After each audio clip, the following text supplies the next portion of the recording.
Hello, everyone. Welcome to another episode of Modern Business Operations. My name is Sagi. I'm the CEO and founder of Tonkin. And today I have the pleasure of hosting Rich Sains, founder and CEO of Acada. Hey, man. Thank you for joining me today. Yeah, it's a pleasure. How are you doing? Very good. Very good. Well, you're a CEO and founder. Acada is a ProcureTech and performance management firm. I want to hear more about that, but you're also the host of Procurement Conversation podcast. How long have you been doing that for? Coming up for 3 years now. So yeah, started off as a LinkedIn Live and do one-to-one conversations with procurement leaders, talking about some of the hottest topics that are going on in the profession. So yeah, been really enjoying that. Very good. Well, we have a lot in common already. Well, maybe we start there. Do you mind sharing a little bit about your background, kind of how you got to this, about Acada, what you guys are doing, to kind of give some context? Yeah, so I've been in procurement now for coming on for 25 years. And it started off, so I worked in a technology company, looked at the logistics, how things got to client sites and the rest of it. And as part of that, we used to work with a number of suppliers, and I was asked to sort of set up a procurement function. It wasn't something I knew anything about. So it was literally sort of go off. It's quite an entrepreneurial type of organization. So, you just very, very sort of action oriented. Went off and learned about that. Got a mentor, got into it that way. And that was brilliant. It was a great learning experience, sending equipment all over the world, buying and selling, all the rest of it. So that was fantastic. But and after I left that, I went into consulting. So I worked in procurement consulting for a number of years, and then worked in retail. So specialized into IT procurement, started off quite a junior level, and then worked my way up to sort of head of IT procurement within that retail organization. And then following that, been in consulting for the last sort of 10 years or so. And as part of the consulting, again, you're going around lots of different organizations, working with different customers on every sort of 6 to 12 months.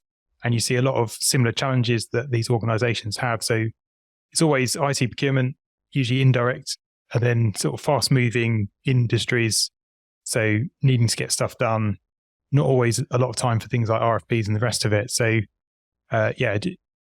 created some software to help those organizations manage look at the value that they're delivering, and then being able to report that up so that, they can really see how they're doing and communicate that to the C-suite.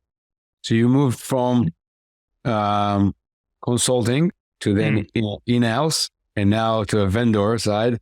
You can basically have seen it from all angles at this point. Yeah, that's it. And I think things have changed a lot. Obviously, as I say, it's sort of 25 years. Things have changed massively in terms of what procurement is as a function. I think earlier on in my career, it was very much about the administration of things and making sure that the paperwork was right. There was obviously negotiating contracts and the rest of it. But over the years, and especially working in IT, because I think IT has also gone through this sort of transformation as well, from being quite a back office function that was about running the business, servers in a machine room. It was quite an operational type of discipline. And that's also moved to being more value driving. It's very customer focused, especially in the retail industry. You've got e-commerce and the rest of it. So that was, it was great fun to be involved in that sort of journey from back office to very sort of client focused. And last few years has been crazy with all this sort of AI stuff going on and all the rest of it. It's like it's definitely the time to be in IT. Yeah, well, what's funny is the way you describe it. I think it's very accurate, and I think a lot of when we started this podcast, I think it was always also maybe 3 years now, was really in that stage where it felt like the concept of operations and business operations is start to form differently than maybe like the word was in the past. And I think it aligns very well with the distinction you made, right? Like procurement was more of an administrator thing, now becoming more strategic. And I want to double click on that in a second, but more strategic kind of player that is expected different things from IT. Similarly, so many people, you ask them what ID does, they might think it's about like resetting your password or fixing your monitor. That's part of it. But like, obviously, that drastically changed in the last, 15 years. But it does feel like even in the last 5 years, those walls of what is, operation, what is the role of operation, and what is the role of back office as part of that is becoming a lot more strategic and a lot more aligned with being a value driver, to your point.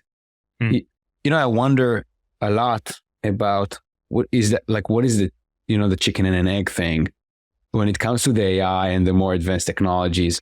What comes first in your mind? Is that because, teams like procurement are pushing to be more strategic, and therefore that yields, companies like us that are trying to then provide technology to take away the menial tasks? Or is it the opposite? Is the technology enables, things that you couldn't do before, and that frees up people to be strategic? Or it doesn't matter and it's the same? I don't know. Just a thought. It's a difficult one. I think that teams are at different levels within that. It's like a spectrum, isn't it? And there's still some functions that are really just a purchasing function, and they process orders, and they're not really allowed out of their room to help with other challenges within the organization.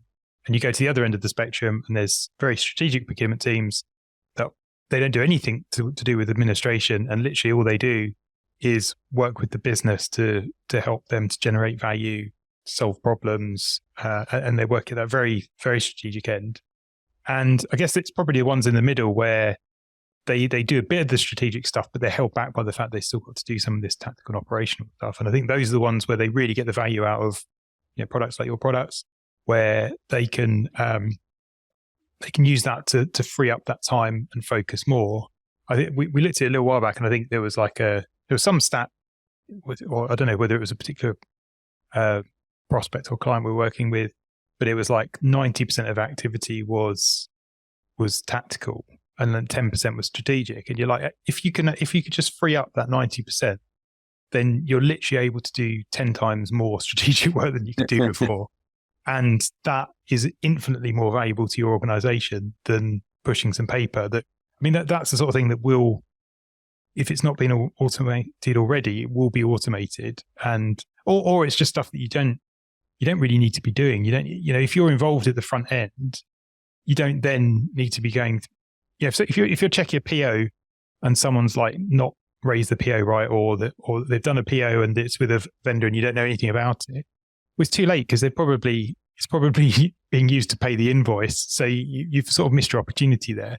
If you're involved strategically at the front end, that's when you're adding the most value. So yeah, that's what we've got to be working towards. What do you think the big difference is? Because this is almost like the holy grail, I think, of any one of those discussions ever. It's always about that. Is how do you get earlier? How do you get more involved? How do you get more respect? Those are the things that keep coming back. Yeah. And I agree with you completely. There is a spectrum there. From your experience, what are some of those properties?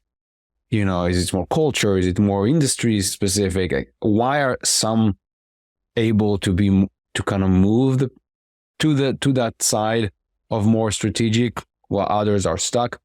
Not only as a company, but also like individually, like people listening and be like, I want to be more strategic. What did you see that patterns that you might think are relevant? I guess what I've seen over the last few years is it's so varied in procurement. So in each industrial sector, in each country, in each region, there's a cultural aspect of buying, which is obviously different in different areas. As I say, different industries, they'll come at it slightly differently. Some industries will, by their very nature, be more about direct materials. Some of them be more about indirect materials if you're sort of a services organization. And then it's obviously within those organizations, it's also what the experience of the CEO or the CFO has been around procurement. So they might have some preconceptions that we need to be breaking down. But it is so varied. And then within that, you've got the spectrum of strategic versus tactical. So, it's a really difficult one. I think in terms of the respect you have within the organization, I think you've got to be known for something. You've got to be known for getting stuff done, and you've got to be known for, adding that value. And I think the trouble we have with the tactical functions is that they're not always respected, because when you're doing something on an operational basis, it's very often the only time that people are very aware of what you're doing is when something's gone wrong, and someone's not getting paid, PA's not getting raised, or whatever it is, or you haven't approved something, and in those situations you're seen as a blocker, and that's when the escalations start. And it's when you're working with a stakeholder, you're making them think, these guys, they're very busy on doing what they're doing on a day-to-day basis. They don't always have the bandwidth to be thinking about, how do I get the best out of my supply base? Or, is this actually the right thing to be doing? Are these requirements written in the right way? And we can sort of provide that sort of external perspective and support them in doing the right thing. So I think as soon as they see that, they understand the value. It's when you're just seen as someone processing orders and being a blocker that you're not really seen as that. There's this, it's just like a paradox, right? Where it's, to do it, if you do strategic work correctly, then you prevent the fire to begin with, right? Like all your work preventing the fire, but then if you prevent enough fires, then people start forgetting that there might be a fire unless you continue to do that work. And so to your point, people only really kind of like notice things when they go wrong. And I think, that was always my kind of thinking of why people are sometimes obsessed with timelines, or obsessed with like, showing some like, if we talk about procurement, like some immediate savings of like, here I saved 10% here, 20% this and that, to kind of like show some tactical win, where in fact, in every area of a business or anyone's life, to be honest, the big gains are the ones that comes from like a longer term investment, but those require patience and long term view. And I think technology is a little bit like that too. I saw the other day someone showed a really nice graph of the difference between productivity and efficiency. How productivity gains are on the input, right? So it's like you're being more productive, to talk about the PO example, like you're being more productive into, filling that PO, or like filling this RFP, right? So like being more productive about it, it's easier to actually feel. Yeah. But the long-term effect of it is sort of like max at the front of it and then kind of go down, versus efficiency of the process is kind of the opposite. If the process only handle one thing every, one PO every once a year, then it doesn't really matter. But if you have a lot more volume, then it's gonna take longer for you to see it, but the gains is gonna be bigger. For example, maybe there's an efficiency improvement that cause you to not even handle 50% of the POs because they're you know what I mean. So it's like, it's easier, it's harder to see, like people just think, oh, maybe we just have less volume, what I mean? Versus like the fact that it's now you can handle, like you said, with the 90%, it's exactly that. Like now you can do 10x more strategic work. So I don't know, for me, this is like, there's no right answer or an answer really, but that game between where do you invest in productivity or in efficiency, it kind of have to be both, because you have to get the real gains, you need to invest in long-term efficiency, but to get the almost like the air cover from the organization to make those investments, you need some productivity, some tactical gains along the way to justify the progress, right? Yeah. And that's always the thing. You can't just say, I mean, obviously there's certain things we do that are tactical or operational by nature, but if you're doing it for the CEO, it's you've just got to do it. It's not like you can't be like, well, no, actually, I'm a strategic procurement person. This isn't the sort of thing I do. You've got to sort of get your hands dirty and get stuck in there. So I think that's one thing. I think that there's this thing around, making sure that what we do truly adds value, because you can be efficient doing something you shouldn't be doing, versus if you look at how effective your function is, then that is saying that everything you're engaged in is actually adding real value to your organization. I think there's a sort of important distinction there. Oh, I think it's a critical distinction, right? It's the common try to automate something that needs to be removed, right? Like you put a project on improving part of a process or entire process that you want to get the claps at the end that you made it better, but in reality the question is, does we even need that thing? I don't think most people start the question like that, like, why do we even need this? Like, what is, you know what I mean? We're bad at it within procurement, and you see it it's not only procurement, we also work quite closely with other departments like legal. And you do get into this situation of, you think of like an MSA template, every time there's some sort of risk or change in legislation, they'll add a new paragraph in, used to work on these sort of MSA templates that are like 10 pages long. And then suddenly you're looking at it and it's like 40, 50 pages long. You're thinking they've just been adding stuff. They've not been removing anything. And obviously that generates work because generates conversation as part of the negotiation. And I remember looking at some of them, it's like, we used to have a thing in the UK when we were like, this is like pre-Brexit, where you're thinking one day we might adopt the euro, because we're in Europe. It's not outside the bounds of possibility that we will. So you used to have a whole thing about if the UK adopts the euro, then but there's all this like, you're like, well, obviously now you don't need any of that, but you still see it in some of these, and Y2K compliance, making sure systems would work for the year 2000. It's like all these things have been put in, and then no one's ever thought, well, we can take this out now because this isn't relevant at all. But yeah, I think Elon Musk has this thing about laws that no one ever. There's no expert. It's very easy to add a law, but it's impossible to take it out. Yeah. It's the same with requirements. I think he says, and with requirements, you need to be, rather the danger that we have in procurement is that people will say, well, so that's the requirement that comes from the legal team. It's like, well, the legal team is this sort of faceless thing, and you might have a head of legal, but probably not the head of legal that said that requirement needs to go in.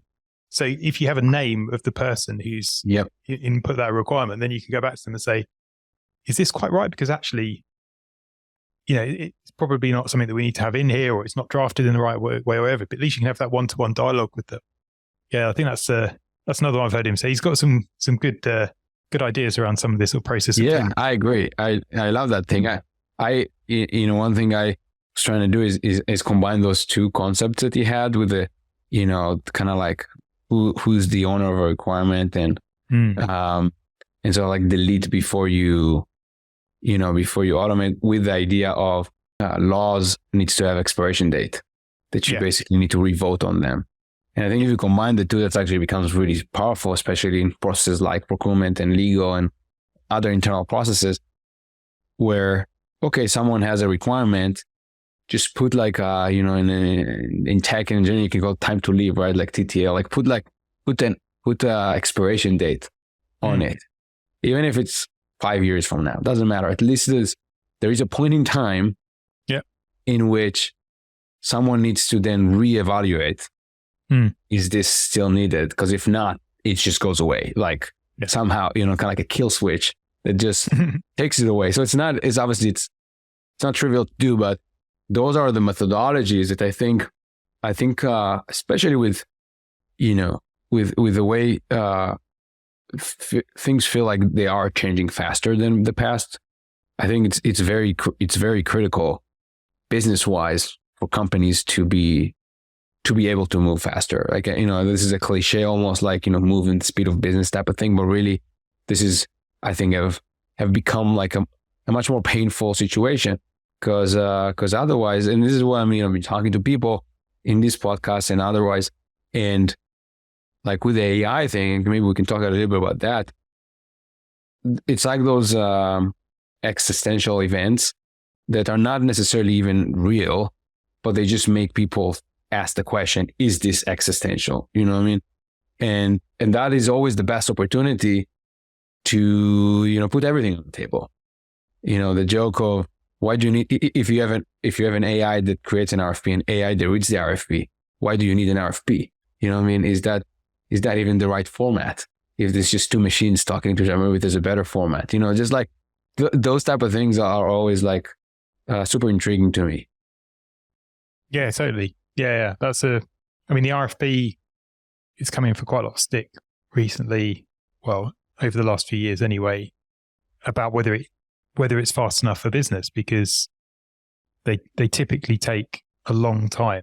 And a lot of the time there's obviously a lot of work that needs to happen internally. There's documenting the requirements, there's like producing the RFP document. Then obviously the vendors have a lot of time to be doing that, and then you've got to evaluate it. It's a very linear process. It's very difficult to get anything going in parallel. So I've seen some really good agile approaches to that, where you get everyone in a room and just, you know, maybe the amount of time that everyone's inputting into the process is the same, but they're doing it in a condensed timescale. So yeah, as I say, getting everyone into the room, they're spending a day or two documenting requirements, getting the vendors to sort of co-create. And I think it's things like that procurement needs to be thinking about, because I mean, I worked in fast moving organizations, and the default answer has been, well, it's a competitive thing. We probably need to have an RFP here. And you just get to the point where if the business is moving fast enough, then in 3 to 6 months, it's changed. And actually, therefore, all the assumptions and the requirements and everything you've documented, then it's out of date. And once you've engaged the market, it becomes really difficult. So yeah, you end up wasting a load of your time, a load of the supplier's time, and all the rest of it. And it's like, yeah, getting it, condensing it, and making these, you know, some of these contracts as well, they're a bit rigid. It's like, how can we get a bit more flexibility into these agreements? So that things do move at the pace of the business. It really is an important point, because you mentioned the 6 months, and 6 months is just the cycle that it might take to do the RFP. And then you have like 2 more months of, you know, just getting the vendor onboarded. And then you have like, you know, at best, like say 1-2 months of deployment, sometimes, you know, sometimes 6. So now been a year and a half since you decided to go about solving a problem. It's like, there's so much that have changed, I feel like, you know, and I could see that like 20 years ago, you know, a problem you have today, you're probably going to have it next year, you're going to have it the year after that, unless you fix it. Right.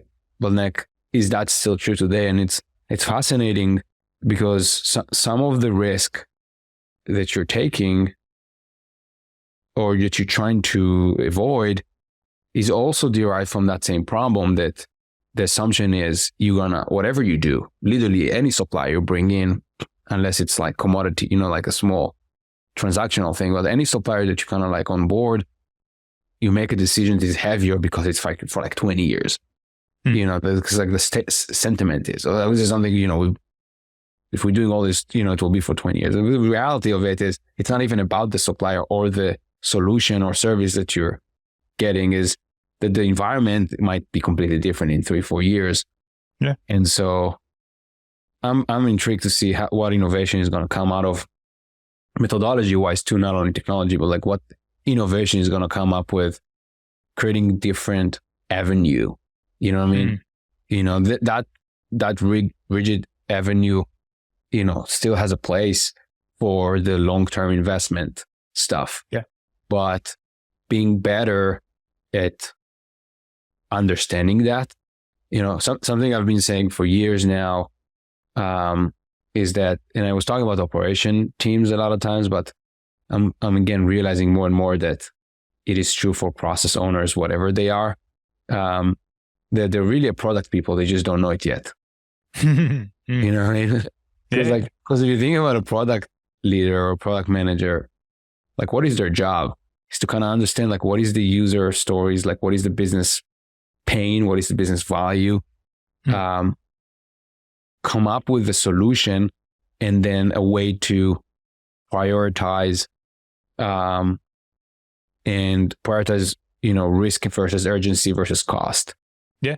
And then the R&D side of it is the one that actually choose the way to architect it or to develop it in a way, but is based on those, set of rules. And so some things might be fast and dirty versus some other things might be, similarly like 6 months of just architecting and designing a solution because it's something, fundamental I'm excited. This is my background when I kind of like started my career was in, product and engineering. And it's fascinating to me when you kind of like do the comparison and you kind of start to see the way you can learn from the other, other functions and domains.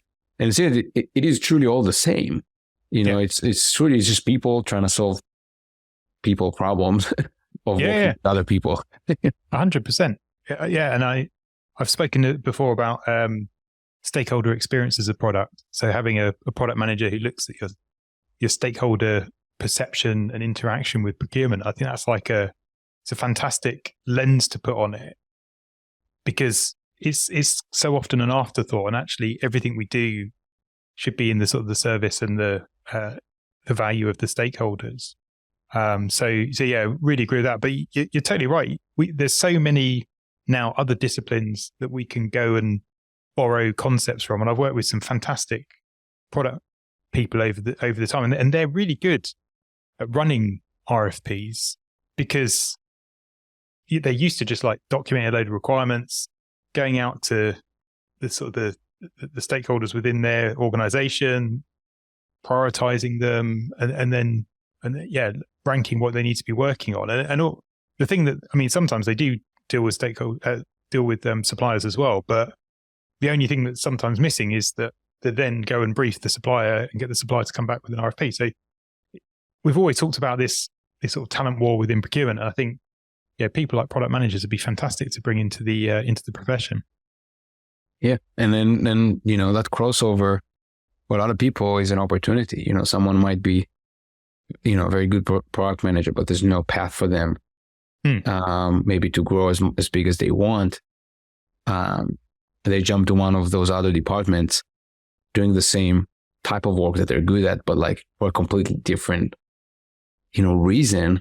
And all of a sudden that's a path for them. And I love those type of hires too, that are off field. They really elevate the, any area of the business when you do that. So yeah, just a food for thought for people. Maybe like last question I wanted to ask around that, general, it's been something that been kind of talked about recently more and more. I'm wondering your thought. Do you think in procurement, in technology waves that we're seeing now, is AI for procurement? Do you think it's overhyped or underhyped?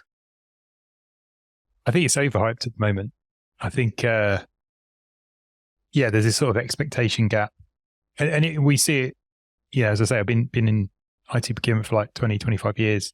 You see it periodically that there's the latest topic, and it's as soon as the CEO hears about something, that's when the hype really starts to get going. And obviously things like AI with ChatGPT and the rest of it, CEOs were able to go on there, play with it and think, wow, think of my headcount bill. Do I need all those people anymore? Because actually, if this bot can do what, it's probably better than some of the sort of the lower quality people within my organization, that would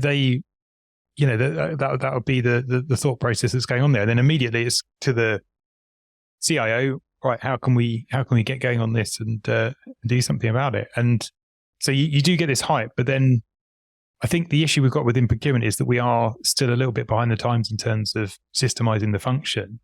And there's potentially opportunities here to jump ahead for those organizations that are a bit behind the times. There's others that are obviously they've been working on it a lot over the sort of last 10 to 15 years, but there's still a lot that just depend on Microsoft Office products. So I think, there's a real gap between the data that we have within the organizations, the quality of the data, and then what AI can do for us. So I do think it will have big impact on procurement. I just don't think it will be as quick as some people think it will be. I think last year everyone was like, bloody hell, by January it's going to have 50% of procurement is going to have been automated and all the rest of it. And I was always a bit skeptical about that, but I think it's probably a 3 to 5 year timescale on it. And actually, again, it comes back to what you're doing within your function, because a lot of the strategic work that we do, a lot of these sort of person-to-person interactions, negotiation, influencing, all that type of thing, the soft skills, it might give us a little bit of help with some of those things, but ultimately it's going to be down to the quality of the individual still. So it's more the sort of the transactional, tactical, operational stuff that's more likely to be automated there. But as you say, we've got to be looking at the processes and saying, are these things that we actually want to be automating, or are they just things that we could be deleting anyway? Yeah, and this is what I think, or my hope at least, is that the dramatic, January comes and everything, that dramatic kind of concept already happened. It doesn't happen because the technology actually replaced people. Is that because the technology changed people perspective? It made the CEO rethink things, and then the CIO trying to figure out things, and people all the way down to be aware or even afraid of it. And that's a good thing. It is a driving force into like, hey, are we doing am I doing things that are valuable enough? Am I spending my time, my days in a thing that is valuable enough? Even from a career perspective, will I be able to protect my career, or should I step up or step aside and find, widen out and find more skills and think more strategic, or think more, or provide, better collaboration and partnership through my stakeholders, or whatever it is. This is to me like a blessing if you leverage it that way, completely regardless of what the practical technology would end up doing. You know what I mean? Yeah. Like the very sheer idea sometimes can drive an incredible impact on the market. And so yeah, but no, I appreciate your point of view. I think it's true. And this is why I like this question, is because I think both of them are true at the same time. It's both underhyped and overhyped. But on different things. Yeah, 100%. Yeah, I think it's definitely got. I mean, it is the biggest thing that's coming that we can see, that we know about. That it will completely transform business in the next 5 years. But there is a lot of hype around it as well at the same time. A lot needs to happen. Yeah, absolutely. Yeah. Very well. Well, as we wrap up, I always like to ask, what is the, you had 25 years in this space. You've done 3 completely different type of jobs. What is the best advice you've received in your career that, you feel like that helps you, or it's worth kind of paying forward? I mean, yeah, probably the first one was, there's this thing called procurement. Do you want to go and set up a function for us? So that was like, it wasn't really advice. It was more of a go do. But obviously that led me into the function and led me to understand about it. I think more specifically, the advice that I've been given, I think one of them was like, be really valuable to your boss and make their life easier. Because obviously, sometimes you can get a bit annoyed with your boss and the rest of it. But ultimately, it's the sort of thing that they're there fighting for you. They're the one who helps you with your sort of progression and the rest of it. And you can learn a lot from your boss. So always found that making their life easier is helpful. And then actually just working hard on stuff. A lot of the organizations I've worked in have had quite a hard work type culture. And I've always found that's more fun than those who just sort of try to do as little as possible, to be honest. I mean, it's quite an obvious one, really, but it's like, sort of that working hard culture is, I find it fun. honestly, I cannot nod enough. I almost think that, minus maybe like, God forbid, like health issues. Okay, put those aside. Like any other issue that anyone has in their personal or professional life, like maybe 95% of the cases, the answer can just be work harder. You know what I mean? Like whatever it is, just like work harder. And this is likely, the majority of the path to get what you want. So I really appreciate it. Very, very true, very practical. Hey man, that was awesome. Thank you. Thank you so much. If anyone wants to chat with you or reach out, are you on LinkedIn or X? Yeah, very active on LinkedIn. Messages are open and always happy to help and happy to converse about anything that people want to get in touch about. Awesome, man. Thank you so much. Great. Thanks a lot.